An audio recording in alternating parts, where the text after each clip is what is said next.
us in our invocation. Okay, you'll please stand as we pray. Dear Heavenly Father, we thank you for this day, and we ask for your protection over all of our Levy County schools. We also ask for wisdom for our country's new leadership, and we ask that you be with this board this morning as we make any decisions. Thank you for all your many blessings. In Christ's name, amen. Amen. Attention, salute, pledge. Pledge allegiance to the flag of the United States of America and to the republic for which it stands, one nation, under God, indivisible, with liberty and justice for all.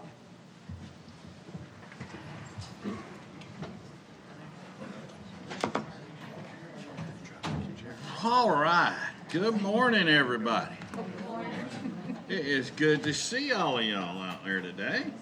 We'll get started. At this point, I will entertain a motion to adopt our agenda. So moved. Second. A motion and a second. All those in favor, please say aye. Aye. Any opposed? Motion carries. We'll move right into business with our superintendent's highlights. Madam Superintendent. Thank you, Mr. Chair. Good morning, everyone. I would like to start with what we have on our agenda as YTS surprise package. Mrs. Westfall?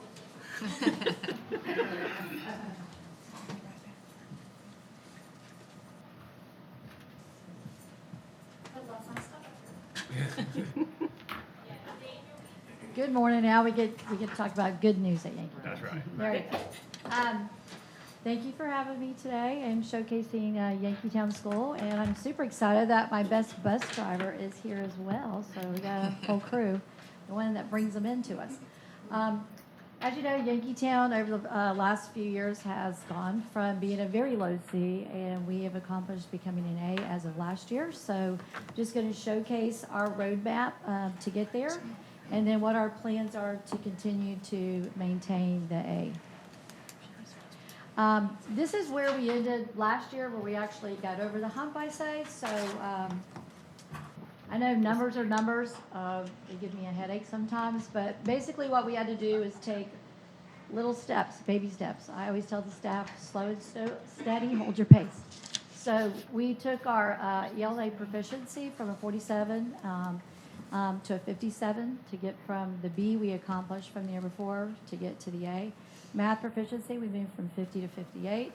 Our lowest quartile in both ELA and math went up 75%. And then we did, our students with disability increased from 14% to 59%. Our total point increase went from a 63% to a 68%. And as John Lott pointed out to me, because I didn't even know, that was the first time in 11 years. So we celebrated that when we came back in January. We do have some non-negotiables that help us get there. Pretty much I allow the teachers to be professionals because that's what they went to school for. And so I go in, I check on them, they're doing their job, and there are just a few things we ask that we don't steer from. And one of those is explicit instruction, making sure we have intentional planning. And our district's been focused on the explicit instruction for the last 2 years, and I think it's paying off across the board. Tied in with AVID, tied in with our Levy Learning Walks. I feel like that's the key, that's the foundation that's getting us where we need to be and continue our progress. We also utilize our Achieve After School program. We do it a tad different. Thank goodness for Jonathan. I tell him he's like a tree. He's very flexible. We run ours with individual instruction. Achieve does provide base curriculum, and it's kind of a cookie cutter kind of a type of curriculum. I'm not disrespectfully saying, but those things don't really get us where we need to get. So the good thing about Yankeetown is the kids that are sitting in there that we've targeted are the kids that need that extra 2 hours of school. Our teachers plan with our staffing, our Achieve coordinator, which is Ms. McBride. She's my math coach. And we actually, when they are working on anything in Achieve, it is a direct correlation to what they are struggling with in the classroom. We use iReady in there, and we use a lot of the IXL resources from that program.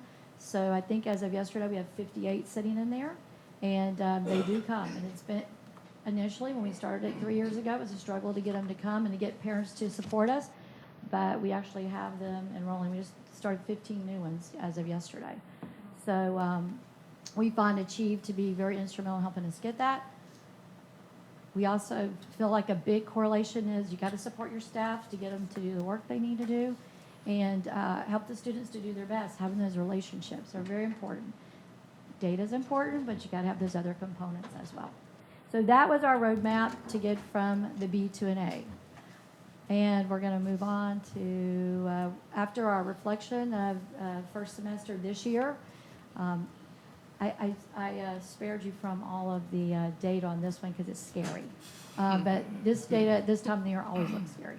But basically, when we sit down as our lead team, and we've been reflecting with our PM1 data, PM2 data, comparing it to PM3 from last year. Thank you to Ms. Lewis. She provides us with a lot of good resources to be able to do that. The teachers just completed, when we came back in January, they're on the school professional development day. They did some quadrant activities. And as principals, we did as well. What we looked at from August to December was we've got to really improve the math again. That's always fluctuates. I think across the districts it's fluctuating. When we kind of dove in, we saw that we stole a little bit from math to give a little bit more to interventions, and that hurt us a little bit in our center time. So we went back, redid the schedule for about the 12th time, and increased there. We also replaced our second grade teacher. It's mutual.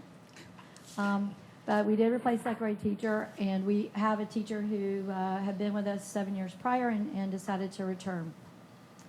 She thought the grass was greener on the other side, but I welcomed her back. 3rd through 8th grade, our science and our social studies LEAs were kind of shocking, so we got some work to do there. We're going to dig in. Just last week, actually, Ms. Hanlon organized a training for our civics, and our teacher came back very, very happy with the support that she got from there and the resources. And then again, we constantly are changing our ESE staff support, as long as our generals, because we put the kids where we need them. So, I always tell them they're on loan to you until I get some new information back. And with that, we're going the explicit instruction that we just offered was explicit instruction review.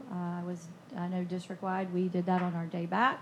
We also are continuing our iReady trainings. We do that every Thursday. We kind of dig in with iReady. That is our collaborative planning. All teachers attend that. It is kind of optional, but they want to come. There was a couple of times we didn't have it on Thursday afternoon. They feel very supported in there because we're in there.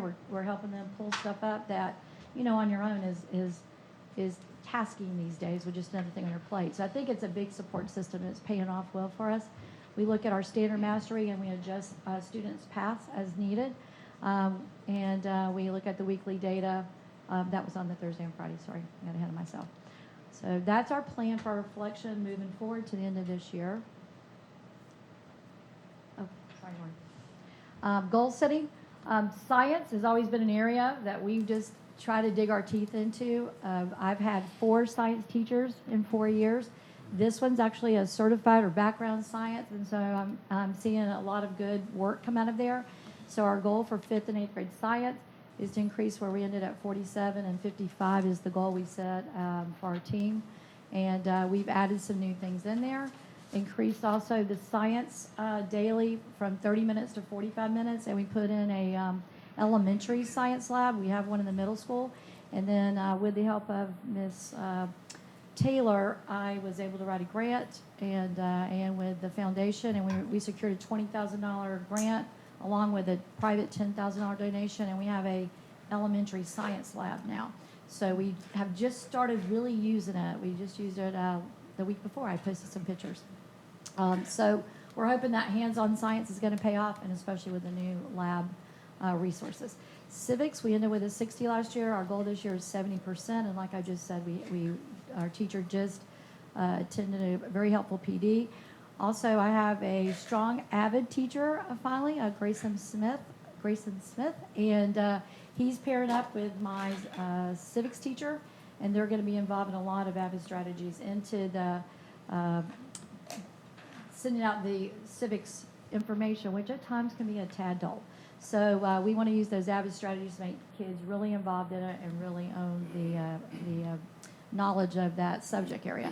Middle school acceleration, we were at a 90% the year before, and we dropped down to a 68%, and that was due to some changing in the staff. Our goal is 92%, and our algebra always knocks it out of the park for us. WordPress, and this year, with the help of Ms. Taylor, we've added Toon Boom, and so I feel like all of those components are going to help us reach our goal to 92%. As you know, life happens. We got the best made plans, the roadmap, and it's been bumpy. Of course, there's all the things we've encountered, and I always tell the staff with Yankeetown doesn't get the big headlines because we don't have those crashing waves coming in, but we had the flood water go out. We had 400 houses flooded in the fall. That was a lot. We had 19 displaced students.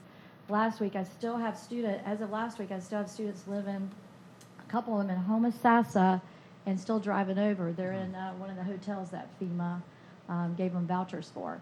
But it's very hard to get housing in Yankeetown, for those of you who are familiar with it. So that did put a little hiccup in our plans. And then, of course, our first snow day ever. So we've lost some traction. Now we're coming back. Oh, there you go. Good. Vision and goal. Here we are. That's our banner. And we have ornaments. I was going to bring you some, and I left them on my desk. We have them turned into earrings. We all wear them on occasion days. But our plan is simple, and we're going to maintain the slow, steady growth. We're going to continue to reflect, reset, and react as needed. We're going to make sure everybody knows their personal goal. I think we've done a great job that the students can talk that talk, even our elementary. So it's been very, very helpful helping them develop SMART goals and really understanding them, because we don't talk as much about grades anymore. We talk about where they are with their data. And I think it makes sense to them, and they've caught on to it. And then, again, we always put our students first. I always tell my staff that when I change up their schedule. So I got another slide here, Morgan. One of our biggest barriers has always been our attendance. And again, that's one that we address, and we have minimal control over, obviously. Just to give you an example how an incident can affect your staff. Here we are, we got back from the snow day, and then we got a flu epidemic, influenza.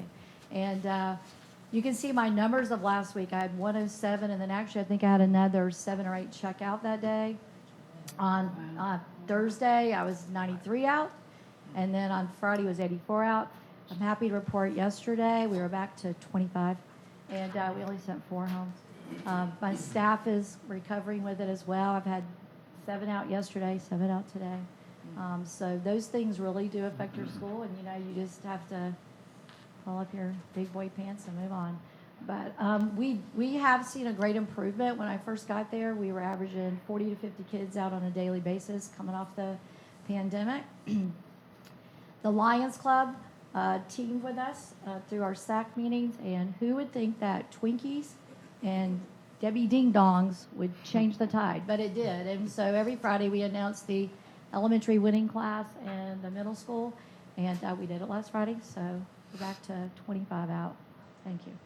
So Morgan, I was freaking out with FTE, but I think we only got 11 kids we're missing. That we haven't counted. Yeah. He does it really. Here's some things going on in Yankeetown. As I told you, we added the elementary lab. Our middle school kids are doing science hands-on for the first time with our new teacher that's there. We have robotics we added with the grant, and we run a class of that every day, and then we run it an after-school program every Thursday. So for the kids that don't get exposure through middle school through an elective, the elementary gets a chance to see some robotics. We added the Toon Boom for the middle school, and we have a group of kids going through that, and we're still learning a lot about it, and our teacher has really embraced it, and the kids are embracing that program. Of course, we are continuing our AVID. Our goal is to get every elementary teacher funneled through the Summer Institute, and so we're continuing to do that, and we're excited about it. And then we have a good sports program going on with Coach Smith, and senior Coach Smith has returned to help us. Our chief, as I told you, is a big deal. I think it's part of how we're using that grant to really support our students. As y'all know, most kids get home and there's nobody there, and they don't do the homework of today. I'm excited about Varsity Tutors, where we just launched that. So I think those pieces are important, but we find the best way to help our kids is to help our kids on our campus. We have increased our parent engagement. We have our new superintendent there. My school board representative came out for the cocoa cookies and chaos. And we've really grown our parent engagement. Our PTO and SAC currently, when I got there, had 2 people on it. One was the reading coach and one was the former secretary.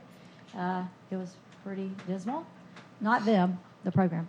But we've added coffee chats. We had to do something different, so we do an 8 o'clock coffee chat. We don't call it SAC because we think it scares them, and PTO.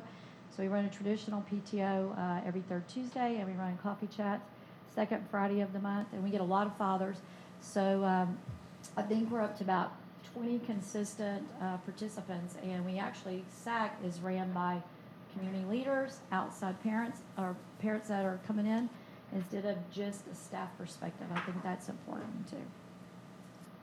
And again, I'm just going to say here's some upcoming things. We right now will go back and reset our goals. We use the branch of minds that we monitor kids that just where they are in tier 3 and tier 2. We're very good at using our ESE has been revamped in the last 3 years. We have very strong support in that area. We've are putting in the varsity tutors and the Achieve. PBIS, we got to make schools somewhere you want to come. You don't want to just look at numbers and your data all day. So, in all realistic, we got to make kids want to be there and have incentives to be there and offer incentives for them to continue to try. So we do that once a month. And then we've got some upcoming trips. Our 8th grade's getting ready to have a Dunellen visit to come over. We find if we leave it up to our parents to go and get them registered, that is a big task for parents without Wi-Fi and not really used to that. When I talked to a couple of the parents whose kids were not in high school, my 9th graders who hadn't actually registered, they were like, well, they just show up, right? And we're like, no, they don't. You still have to go online and do that. So we're bringing Dunellen over. I think they're coming on February the 13th. So they're coming there and we're having a parent night, and they're going to register their kids early. We got some upcoming AVID trips. We've paired with UF Science. So environmental science, our 8th graders are participating in that, and they pay for field trips for them to head over to Crystal River. And then we do the winter games for the PM2. We just had a big dance for that. And then our final one's a big bowling day. So those are our incentives to keep our kids wanting to try hard. And I think that. And the Awesome Good News Club. Because you need Jesus to get anything done over there. So believe me, I put it on my last slide. So there's kind of our roadmap. I do have Dancing Jesus on my desk. Just so. There is January, and at February we start our conference again with parents. We want the more they know. And a lot of it is just the distance of school lingo and what kids need today, and it's not what they did in their things. So we really feel it's important to have those conference nights. We have the recruitment week coming up at the end of this month, or February. We have literacy week going on right now. We have WOW night where teachers come and work on their work, and you can see after April, after our May, we just got to pray. That's what we do. That we've done the right thing, and we've given them every bit of advantage we can to do a good job on the day of the test. Plus, we do continue to look at progress. I don't want you to think we don't. And Morgan, we want to. Yep, I'm good. And there I am. I'm at the end. Do you have any questions? And again, I want to say thank you that you're listening to Yankeetown. I'd like to invite you all to the campus. Yankeetown always gets slated for fall every year, and weather always stops that. Me and Ms. Clemency talk about it. But if you would like to, before the end of the year, we'd like to get you all on the campus and just see some things going on in action. May I ask a question? If you could just elaborate, because I know this is working very, very well for you, and now that you have the microphone, I love it. Me too. All your hard work, but the Achieve. I know the two of us discussed how you're making that roll out within your school. Would you just hit on that for a couple minutes on how you organize them? I think I've been involved with 21st Century even when I was in Marion County, and in all fairness, I think in the past years it was used as a babysitting service, an after-school babysitting service, and you don't get a lot of bang with that. And with that program going out, I mean, they provide a general curriculum with it, but it's really not the needs of, we know our kids there. So I think where we're getting the biggest bang for our buck is that my coordinator, Ms. McBride, which is my math coach, and she's also teaches all the middle school math. She just took that ball and ran with it, and she is extremely organized. We have a lot of A-type personalities over there. But Jonathan has been very good at letting us run the program. I don't ever have a staff shortage. I have a waiting list. We just added a couple teachers. Actually, it started yesterday because we've added our kindergarten first grade in. And then, like I was saying, we have 15 new starts. We use our teachers. So we have a rotation, a 4-station rotation where they move around and they'll go to math and ELA. They go for an iReady where we're using the iReady resources from the toolbox. And the teachers love it because there's some things they just can't get to in the day. So they coordinate with Ms. McBride, and she gets exactly what that student needs. So when they're going into their intervention time or their work time, they're getting something that's directly relatable to them or that they're struggling with. There may be 4 kids in that group that all needed vocabulary fluency. So we're trying to plan intentionally in that after-school program. I love the workers at Achieve, some of my high school students. I let them walk around with the radio and check on things. So my teachers are teaching in that, and that's important. It's very hard to use people without a educational background or not involved with school to run that program for what we're doing at the school. Jonathan and them do a great job, getting it organized and all that stuff. And like I say, he's been good with me, knowing that my numbers are staying there, and we hold kids accountable to attending. And he knows my teachers are doing their work, and the paras are very instrumental.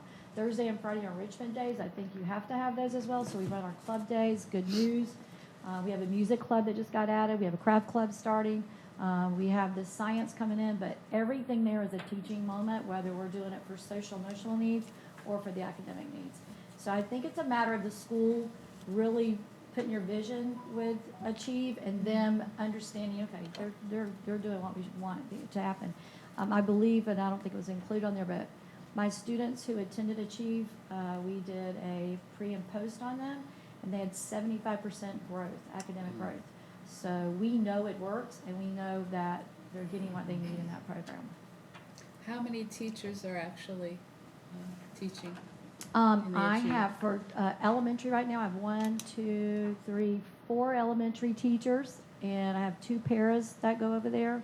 And then on the other side, I have my ELA and my math teacher, because Ms. McBride also teaches in that, even though she's coordinator. So I have 2 in the middle school with 2 paras over there. So, and then on our Wednesday, Thursday, outside people come in, the Lions Club, the Good News Club.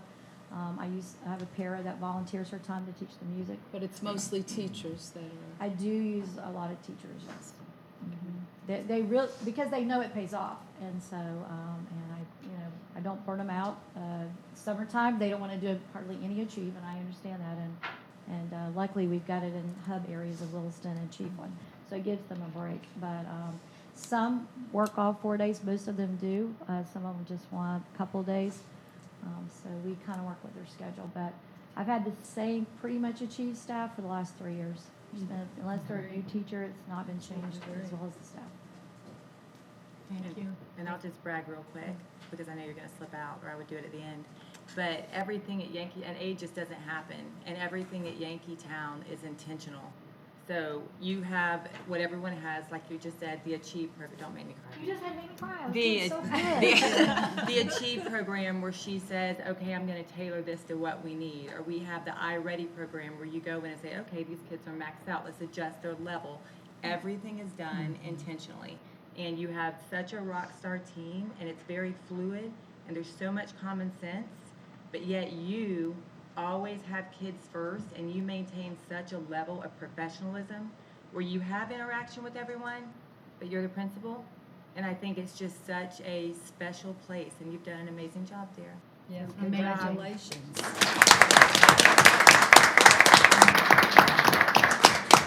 Miss Klebizzi doesn't like her picture taken, so when she comes back next time, I'm going to make sure she gets her picture the whole time. But no, thank you too, because it's been very helpful that she comes over and helps us. I love having anybody from the school board can come over. We always say we're open.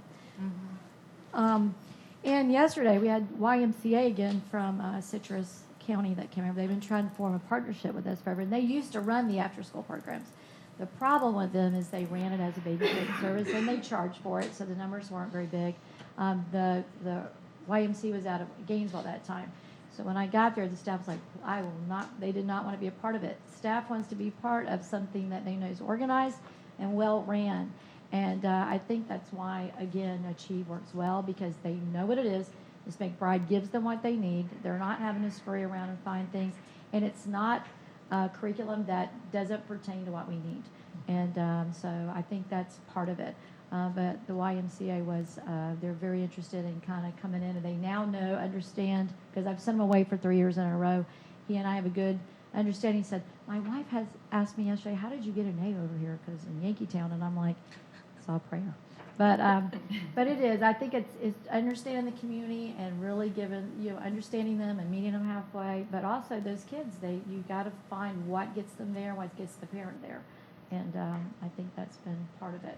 So we do some very unconventional things. I hope that they don't all surface. I'll be fired. But they're all paying off. And right now, they're borderline legal. But thank you. Thank you so Thank very you. much. Agreed.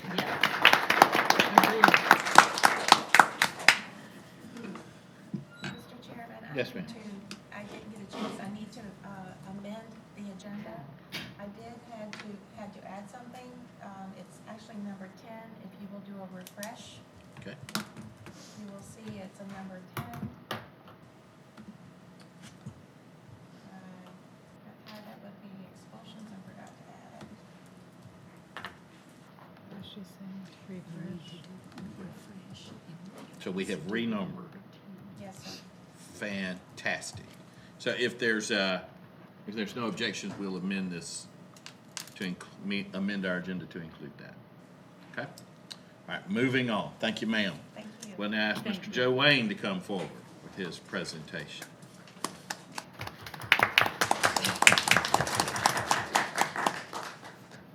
Good morning, Superintendent, board members. Good morning, Wayne. I want to recognize we have two retirees here. We have Mary Ann Crossman, longtime bus driver, and Tina. On January 8th, we had our department meeting, and we had a few celebrations. And one was the retirement of Christy Thompson with a total service to the district of 48 years.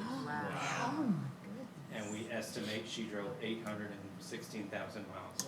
Wow. And we also celebrated some perfect attendance awards. And we had 5 drivers that went a full year with perfect attendance. We had 2 drivers with 2 years perfect attendance. Wow. And we've asked everyone else to come in because of what they've done. So we have a Chiefland driver, PJ King, Yes. 8 years perfect attendance. 8 years.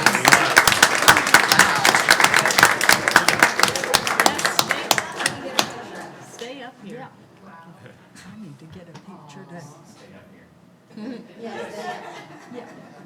Stay up here. Yes, sir, please. We have a Bronson driver, 14 years. Yes.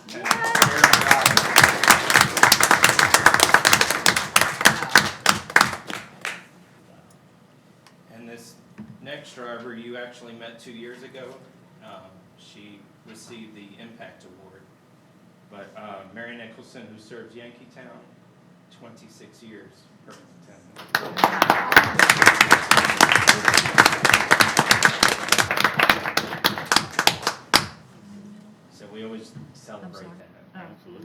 up there and get a picture? Would you come up in the middle for a picture? And I put Mr. Wayne on the spot. That's how he's here today. I went to that celebration, and when I heard this, I just wanted everyone here to hear how great they are. I don't think I've got 26 years perfect attendance in my life, much less work. Sunday school.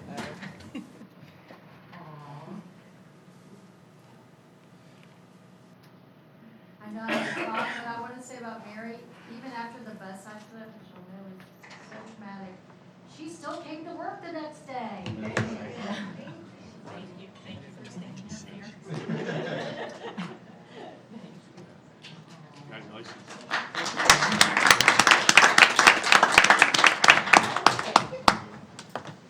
I know you get a lot of calls on the buses late, so it's nice for you to hear. Good stuff. That's good It's a stuff. wonderful That's good stuff. accomplishment. Thank you, Mr. Wood. Thank you, sir. And I believe they're gonna step out. Oh, no. Thank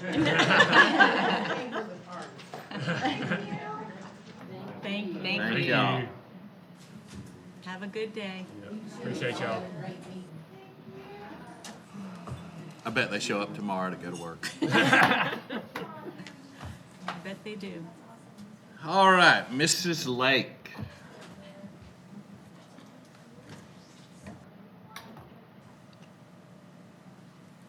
No one thought like that when I get.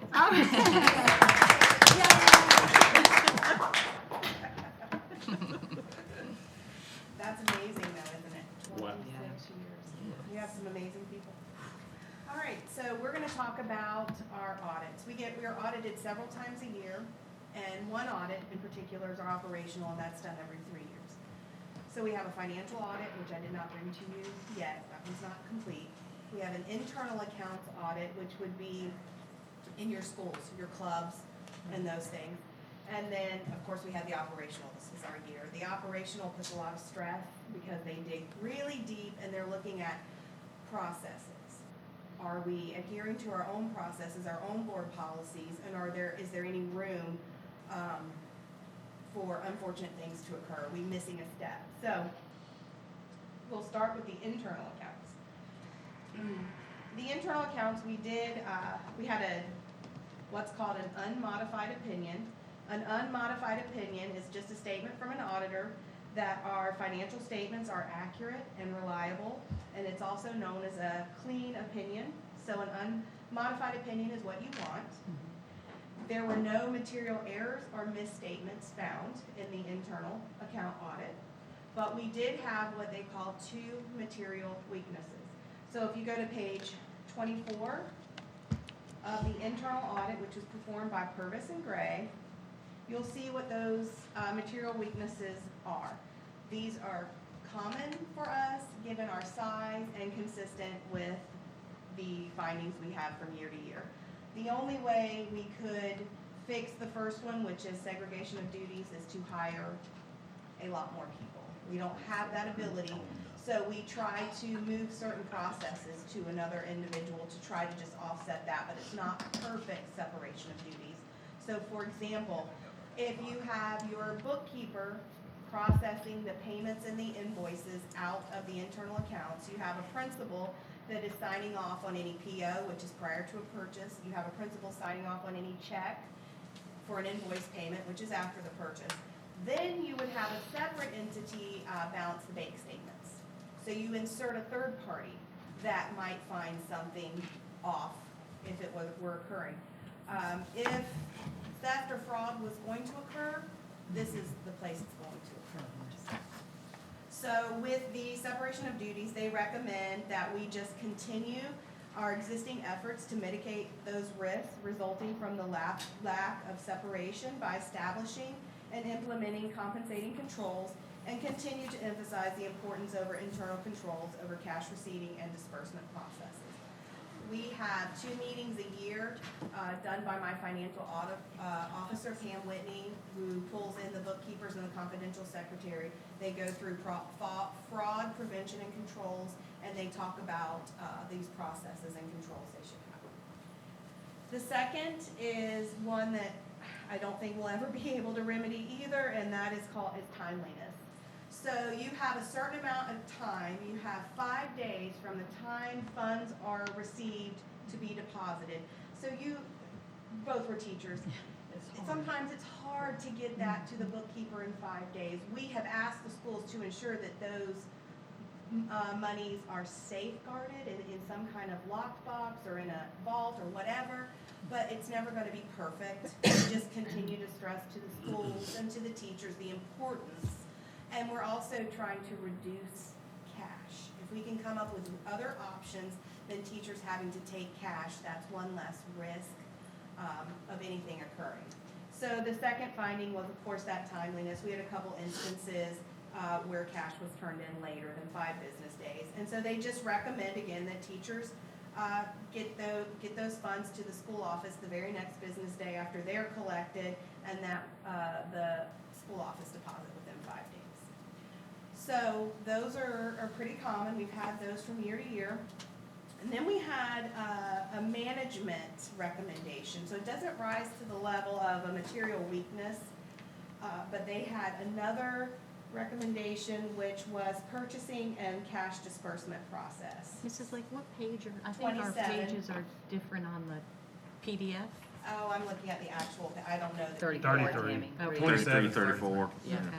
Sorry Thank you. about that. No, I'll that's good, keep that's that in good, mind. thank you. So what this is there were several instances where purchases were made prior to obtaining approval. So that principal's approval wasn't documented prior to the purchase. And we all know the pace that schools move. So sometimes we just outpace ourselves. We've got to slow down. We've got to make sure that we're getting that prior approval. And we also do not want principals to stamp their signature on anything, because at the end of the day, the internal accounts belong to the principals. So principals should sign everything so we can ensure that no one took their stamp and was approving something they shouldn't have been. So it's twofold in discussing best practices with the principals and with the bookkeepers. So they recommended that all purchases be pre-approved, unless there's some exemption based on district policies. And that's something that we do strive for, so I feel that was just probably an error. And a couple happen a year, just at the pace that we move. So, those were our internal accounts. Let me tell you by school, because I think you'll start, it's just fascinating to me. These schools work so hard. You can only imagine how many transactions flow through their school. And we all know high schools have it a little bit more difficult than elementary schools. But Bronson Elementary had no findings this year. Bronson Middle High School had just 2 findings. One was some support documentation was missing from one collection, and then one was held more than 5 days. So that was Bronson. I'm sorry if I said Chiefland. That was Bronson Middle High School. You said Cedar Key, there were 2 instances.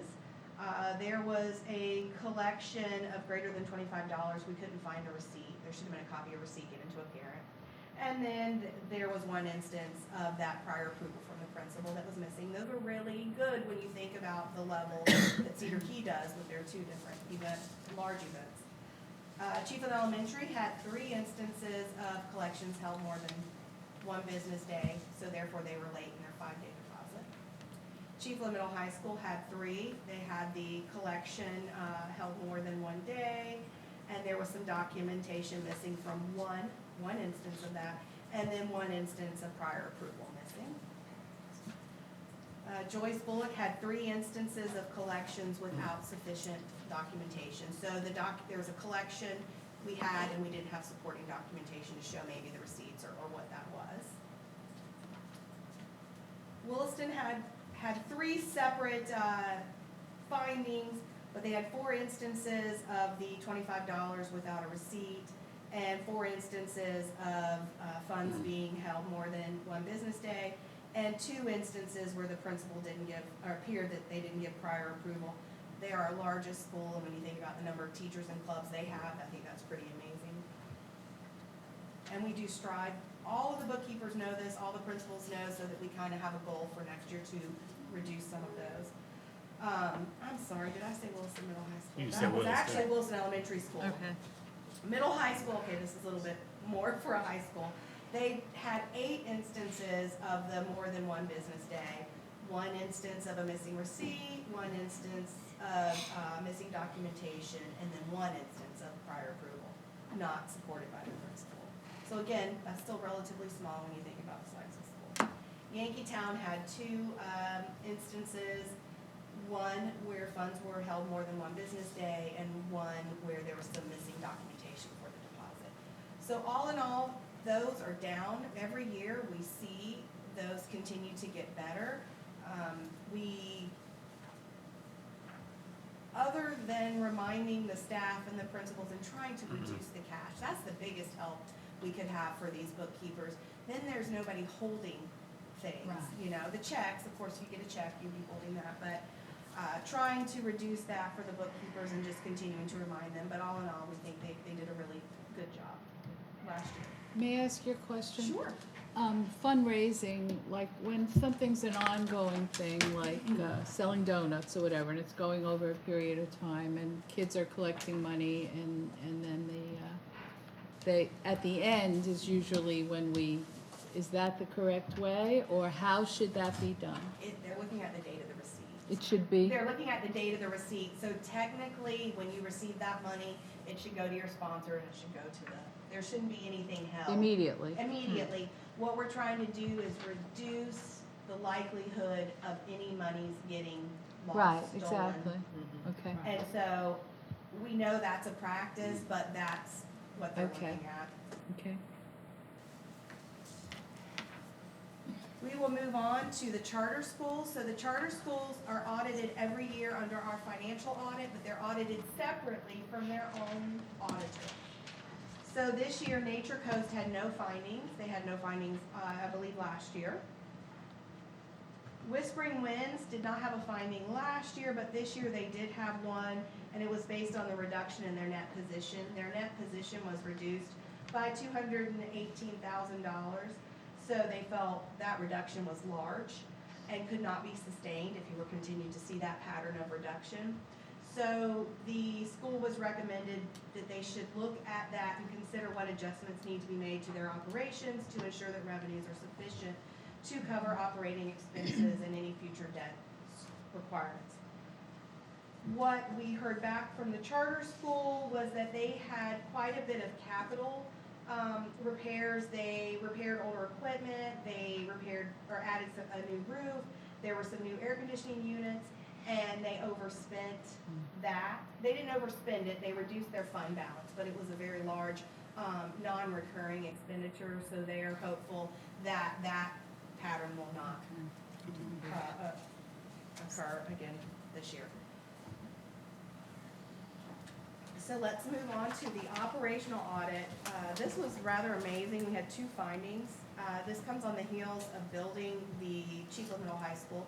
I want to say we had 6 or 8 findings the last time we had an operational, right after we did Williston. Okay, so that was even after Williston. So we had 7 the last time, and we had almost that many. I think we had 8 right after we got done building Williston. We only build schools ever so often, and everything changes, and we don't always do it exactly the way they want us to do it, or we can't do it to the fidelity that they want because we don't have enough staff. So this year with the building of this school, we tried something a little different. Mr. Lott was a phenomenal project manager for us, and then we brought in Anna Kroll, who used to be the finance officer and then was the interim finance director, and she did the construction cost accounting and helped us shore up some of that process and the way those approvals worked and the flow worked. And she found a lot of things that, had you not had enough staff, we could have possibly overpaid. So this year, when they looked at it, I'm happy to say we had no findings on our capital. Doesn't mean they can't review it again, but for now, we had no finding on the building of Chiefland Middle High School, so we're very pleased with that. We had one finding that has to do with capital outlay.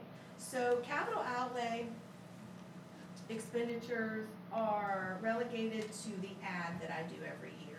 The ad is controlled by statute. Statute tells us how we can spend that capital outlay money, and this is money that we get locally from or from the tax collector, and it's what we call the 1.5 mil, and we turn around and we can spend it how statute says, but statute says one thing, I have to be able to put that all in the ad. So if it's in statute but not on the ad and wasn't board approved and our public didn't see it, then it still wouldn't pass. So we have to be careful there. And one of those is we can recover maintenance expenditures and salaries that have to flow through the general fund. They cannot flow directly through capital outlay, but you can recover those expenditures. So we do that on a quarterly basis, and we had an old position that did telephone. I don't know what Breezy is, but they did the telephone, and it had kind of run along as a maintenance position, but as technology has changed, it's far less of a maintenance position, and now it's an IT position. Well, in our process, we didn't recognize that. So in drawing down the salaries, I drew down their salary. It was exposed during the audit, and they said they don't qualify, so we put the money back, but they still issue a finding. But one layer that we did to fix that is having the Breezy review all of the names of the employees, just to ensure we don't run into another situation like that. But it sounds very big in the operational audit, but it was one person and the money was put back in. So we felt if we were gonna get a finding, okay, we can deal with that one. The next one has to do with IT. These are consistent, and it's nothing to do with how IT's run. It's just they have expectations, really strong expectations, and some of them we can meet, and some of them we're having to figure out on the fly how to make these processes work. This particular one was timely deactivations of IT users' access privileges. So if I could let Morgan just speak to that a minute. It sounds worse than it is, and he can kind of walk us through that. So, in our last operational audit, their desire and what we presented to them as our process was to deactivate the user accounts that may or may not be an account that has security accounts upon last payout, because there were considerations regarding whether or not finance could operate properly if we tried to deactivate that user account before they had finished the last payout. So basically in this cycle, they're saying that's not soon enough, because that can lag a week or two. And again, there's typically not security associated with this. It's not typically a security issue. It's an issue of them wanting the overall account deactivated more quickly. And so what we've done to adjust is, instead of doing it at the point when an employee has the last payout, when personnel gets their notification that an employee is being severed from the district, that's the time, then I now am getting CC'd on that, and I'll activate at that point in time rather than a later point in time. We're still double checking at a later point in time, but we'll initiate the deactivation of the account process earlier, which is what they're wanting. Not sure why they're doing that, but They're using a status form, a termination status form. There's a date on there. The date correlates with the last date of your pay.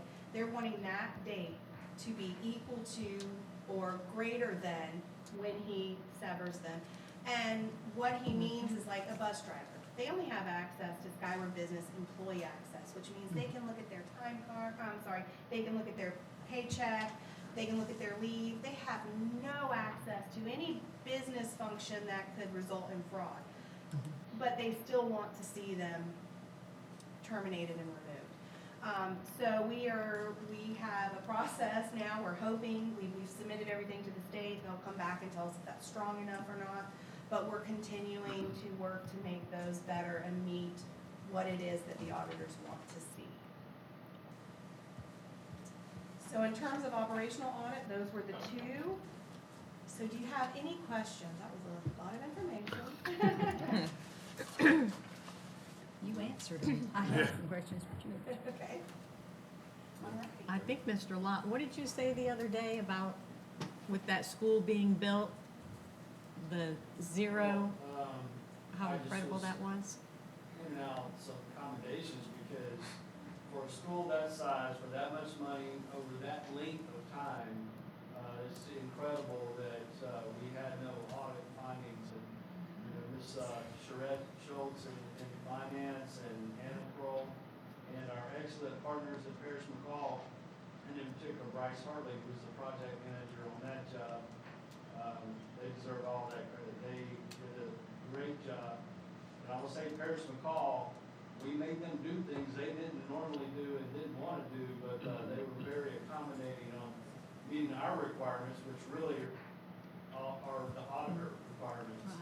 And so, you know, everyone just did a great job of making sure that we didn't have findings on a job of such scope. We used the findings from Williston to build the roadmap for this, but I just can't express enough how big it is when we build a school and all of the areas it touches, so it's really amazing not to have findings. Good job. Thank you very Thank much. you. Thank you, ma'am. Like, do you need the board to adopt the findings or purely information? This is informational. I'll be back when we have our financial. I'll be audit. All right, moving on to number 9, Mr. Lott. Speaking of auditors, I have a new board policy to propose, which came to us late last week from our friends at NEFAC. So this is a NEFAC model policy. It is related to the last policy that you just approved last time. So basically it involves FLDOE monitoring of federal programs and adjusting some language, some policy language. In this case, we did not have a policy that was set aside and separate in regard to grant management. And of course, that really centers upon federal grants. And so when we got this, I gave it to our finance department and Ms. Ford, who is our federal grant manager, and they agreed that we needed this language. They agreed with the language. It all looks good. I will say that in speaking with them, we do these things already, with probably the exception of 4A application process. That's different, the application process for grant funds, including school board approval. So that would be a little change for you, and we've already discussed a procedure to do so.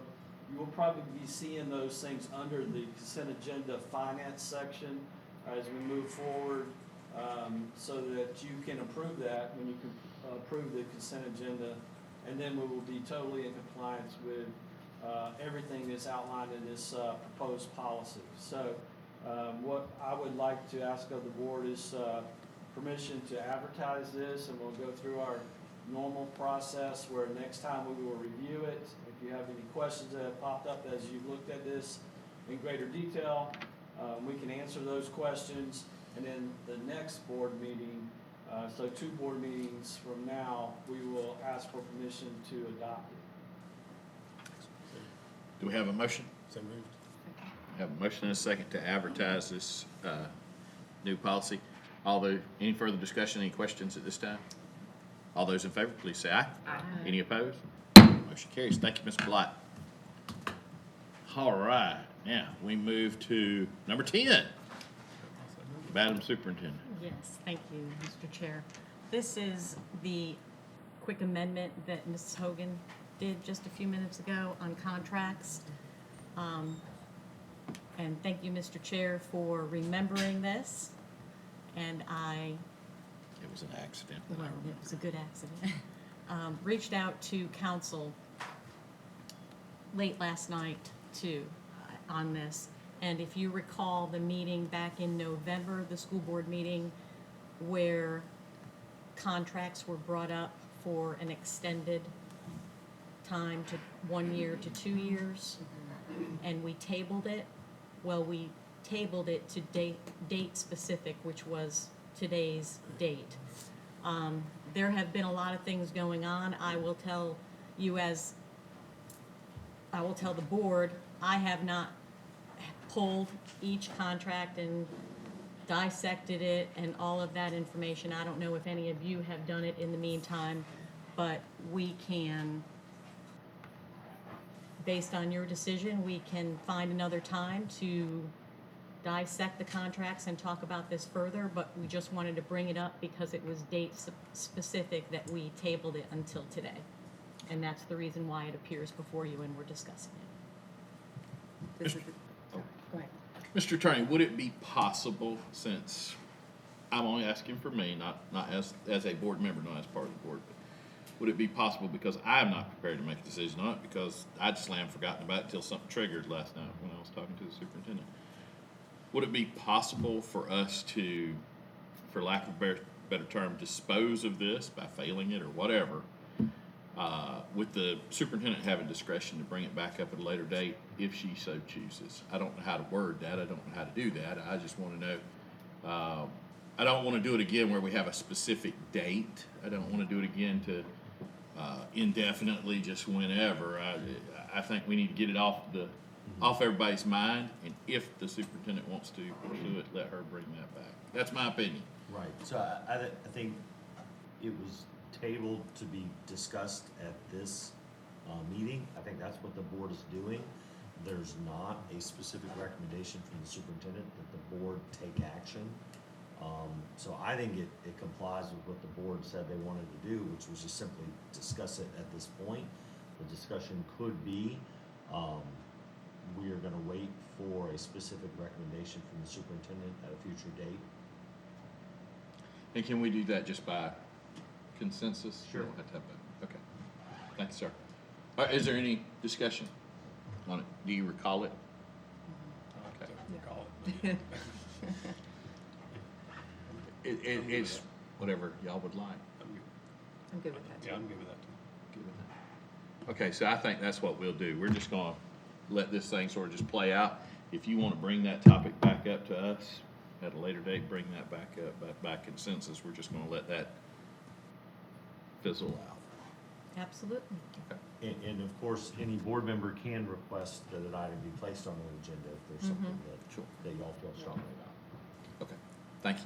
All right, we'll move on now. Public comments. Does anyone have anything they would like to bring forward at this time? Did we receive any emails? No, sir. Seeing none, we're going to move on to the approval of our minutes. Has everyone had a chance to see the minutes? Had a chance to read over them? Are there any changes we need to make? No, Mr. Chairman. All right, I will entertain a motion to approve the minutes. So moved. Second. We have a motion and a second. All those in favor, please say aye. Aye. Aye. Any opposed? Motion carries. We'll now move on to our consent agenda. We'll start here with Mrs. Clemency. All my questions were answered.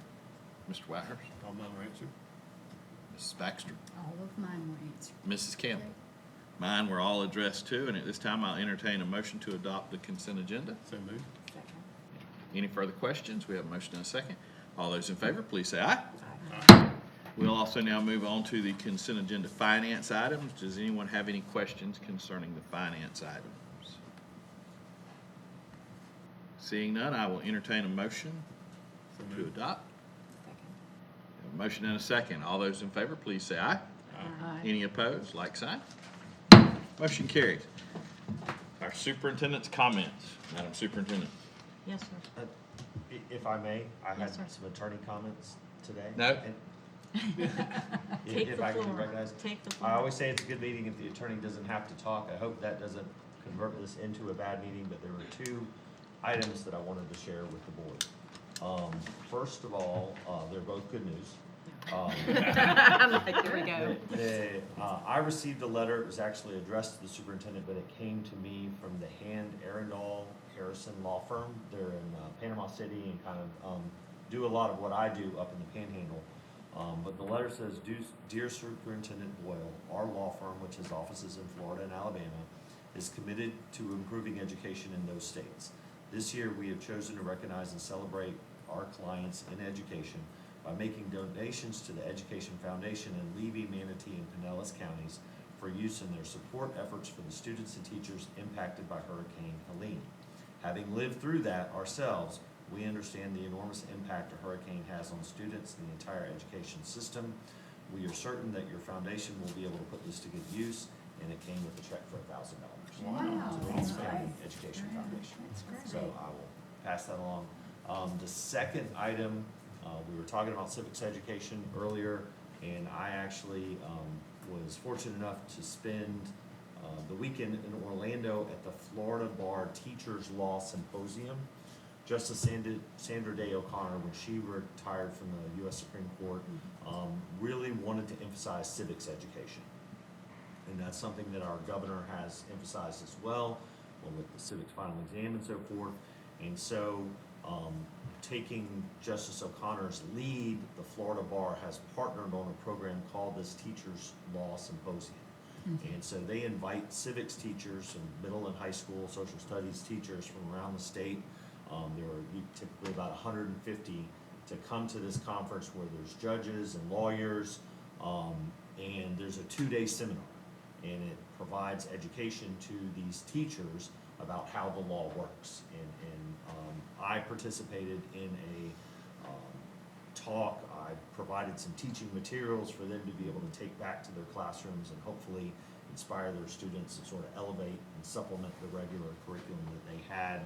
But they're learning about the legal system and exposing their students to real world problems. And anyway, I had those materials. I certainly would be happy to share them with our district as appropriate, and I'll get with the superintendent. Thank you, sir. Thank you very much. No more check.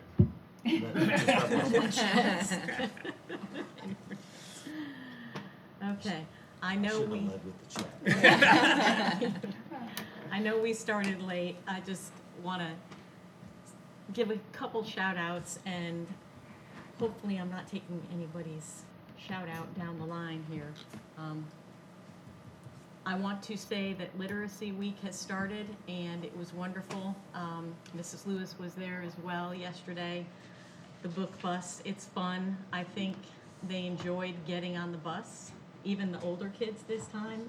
You know, just instead of being handed a book, they got on the bus and they got to choose their book. So that's going on for the rest of the week. They were very excited about that. The district spelling bee, the winner is Micah Galpin from Chiefland Elementary, and the runner-up was Audrey Huffman at Cedar Key Elementary. This was the elementary division, and they did great. I mean, for all those kids to get that far, seeing them and get up in front of everybody, it's a hard thing to do at that age. And spell. Mm-hmm. We see some of these reports. Spelling is lost on this. Yeah. A quick update, Miss Tanya Taylor had sent was for FFA. I guess they're gearing up for the state fair contest. Is that correct? Coming up in February at the Tampa State Fairgrounds. And then I also wanted to make mention that the 5th issue of the Levy College and Career Newsletter comes out February 1st. So that will showcase everything happening with CTE and the CTSOs, college readiness, and AVID will be featured in that. And it will be shared with all of you as well. I'd like to, do you have Reese on your notes? I don't, Ms. Baxter. Oh, Do you have Reese? No. Solowski. I hope I'm pronouncing, I should know it. Okay, Solowski. She does, I don't know if any of you know her, but she is one of the Chiefland Middle High School students, and she has done rodeos for a very long time, but she is now, and I'm not looking at the notes, so please excuse me if I get this wrong, but #1 in the nation, I believe, for barrel racing. Oh, wow. And I know she will she's go, been doing she will well. go represent.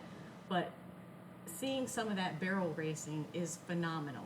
And to be #1 in the nation, she's just one smart, tough She's a student. former student. And a former student of But I Mrs. didn't teach her Baxter's. barrel racing. She did, that's good from you. But it's with everything else, I just think that, you know, these students are being exposed to so much. And I think that's great. That's a great competition. And it's fierce. And she has to be tough to go at that speed on a horse. Also, quickly, Mrs. Westfall's presentation today, you said it perfectly. I can't add to that. She is doing amazing things, and she takes everything to heart, absolutely. And Mr. Wayne, again, I know I put you on the spot, but thank you, because I think it's amazing what those bus drivers accomplish every day. Absolutely. And it was wonderful to be a part of that celebration/learning on January 8th. It was great to see all the bus drivers together, and Mr. Wayne let me say a few words, and you know, I thought back to my bus driver, and she was the first person I saw every morning, and she knew me, and if I had a bad day, a bad night, or a good night going home, and I just told them, I related that story to them and told them, you know, those are the faces that see these kids first and last, and then all the ones that take them on their sporting events, whether they won or they lost. Again, they're going to see them happy or sad, so they're invaluable. And it was nice to be with all of them, and thank you for inviting me to that. That was wonderful. And that's all I have. Thank you, Mr. Thank you, ma'am. We'll now move into board comments. We'll start with you, Mrs. Campbell. Okay. Well, the Yankeetown presentation was wonderful, and I love hearing about that.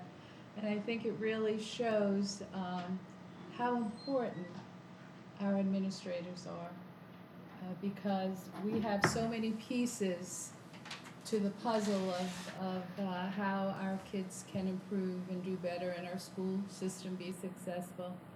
But unless they're managed in a certain way and fit together, it doesn't happen. And this proves that when it's well managed, it does work.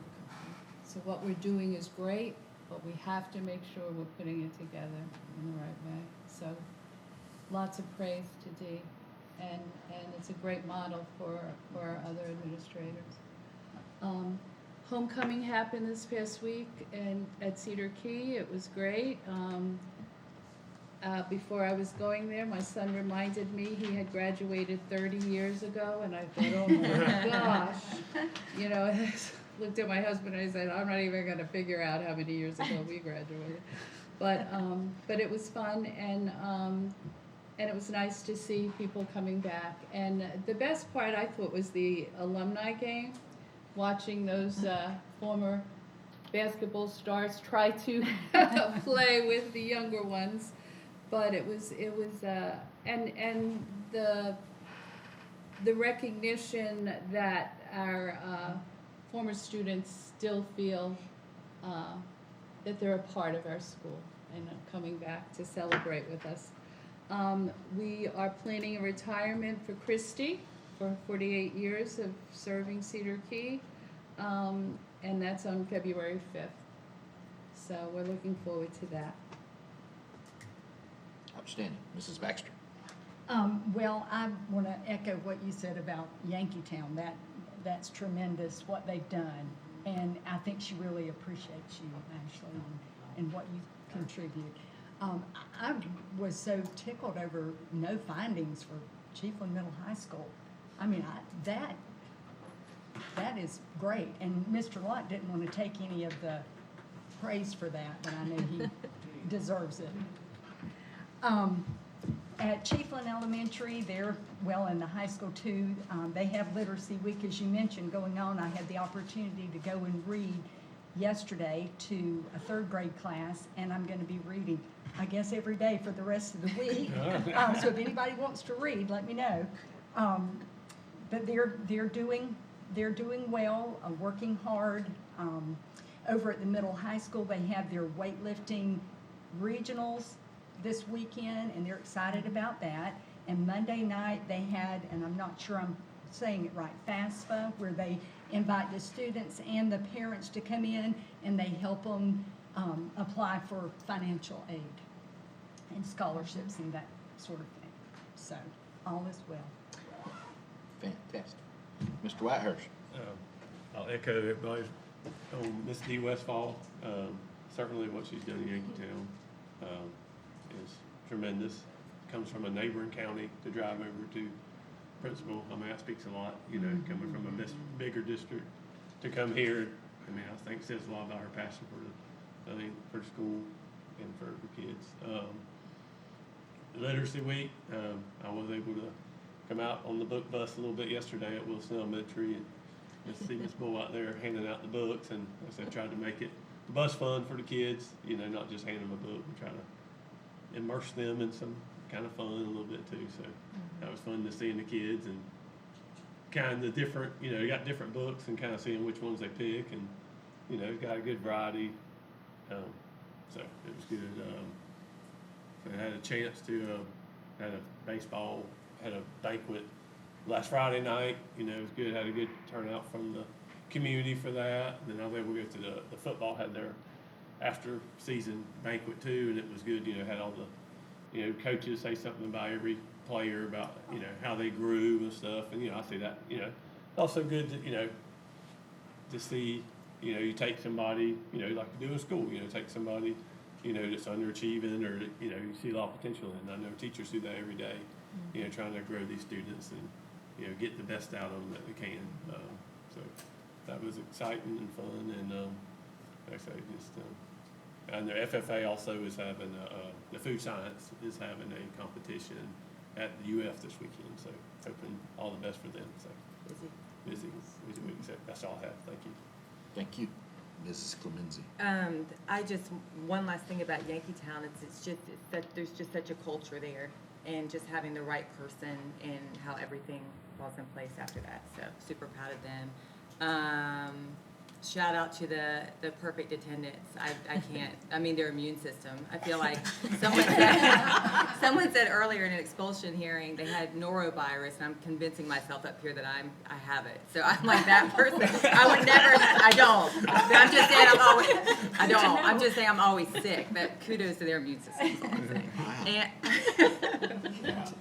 Quit touching me. Quit assuring me I'm okay. And my shout out of the week is to Breezy.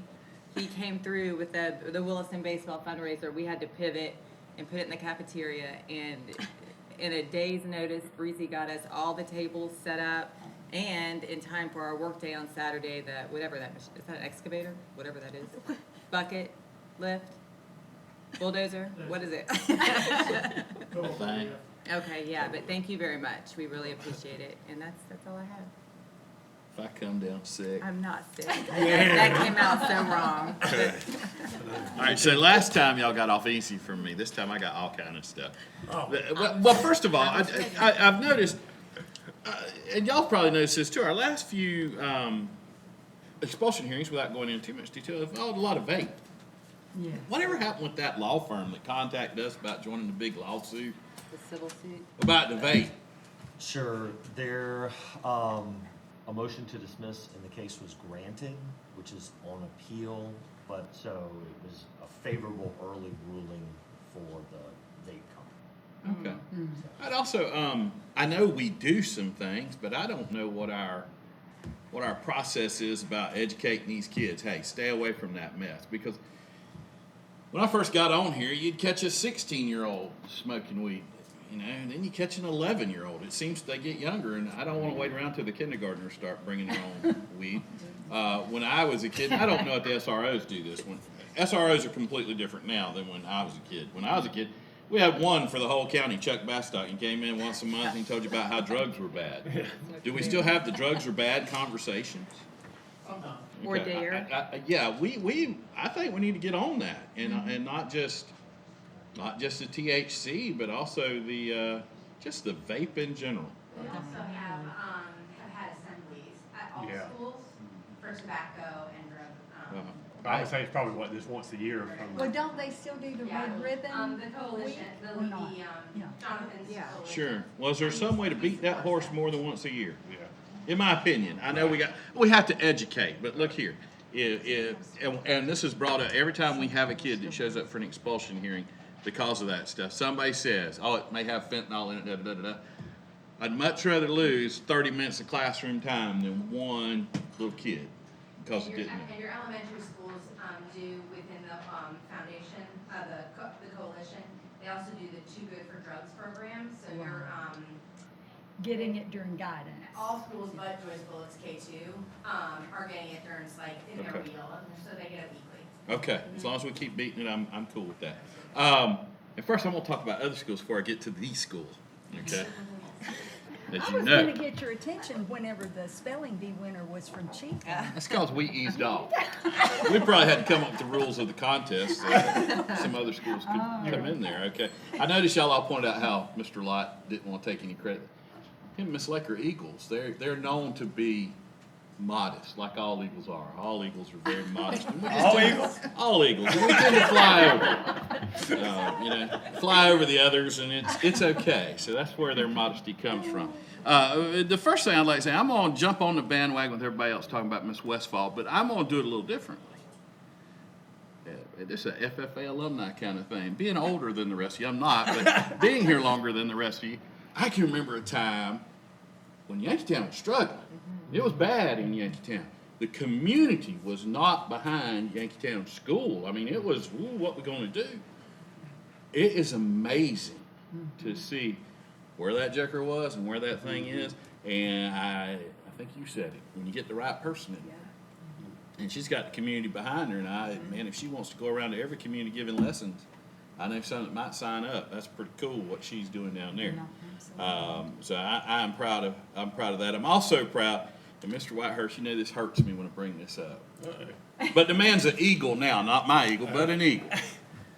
Did you see the young man from Williston is going to the Super Bowl? Now, that's the second Levy County kid to go to the Super Bowl. Who says you can't do amazing things from Levy County? And he got him an interception in the championship game. So I'm proflicted. We got Eagles, we got a Levy County guy. I also like Taylor Swift, so Kansas City Swift. So and I've been to Kansas City. I've never been to Philadelphia. All right, so that's all the compliments for everybody else. Bronson this week announced their valedictorian and salutatorian, and we are proud to say that. And I said I would call their names out here today. Valedictorian was David Tatham. Now, David's brother was valedictorian last year. They are genetically superior mentally to most people. That's like all Eagles. I ain't kidding.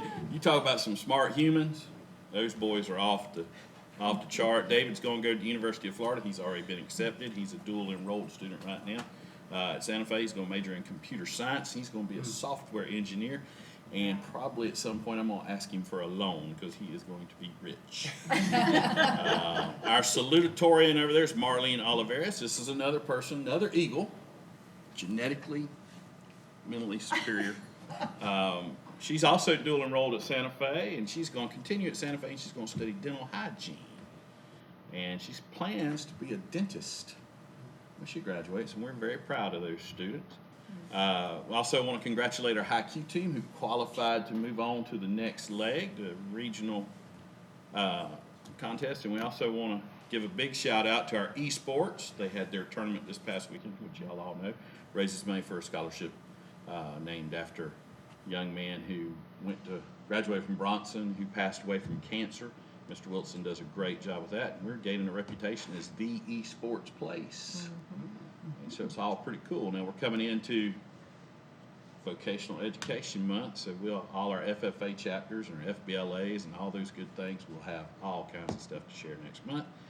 And I think I've held up enough of your time. And I appreciate you all being here. If there's nothing else, our meeting is adjourned.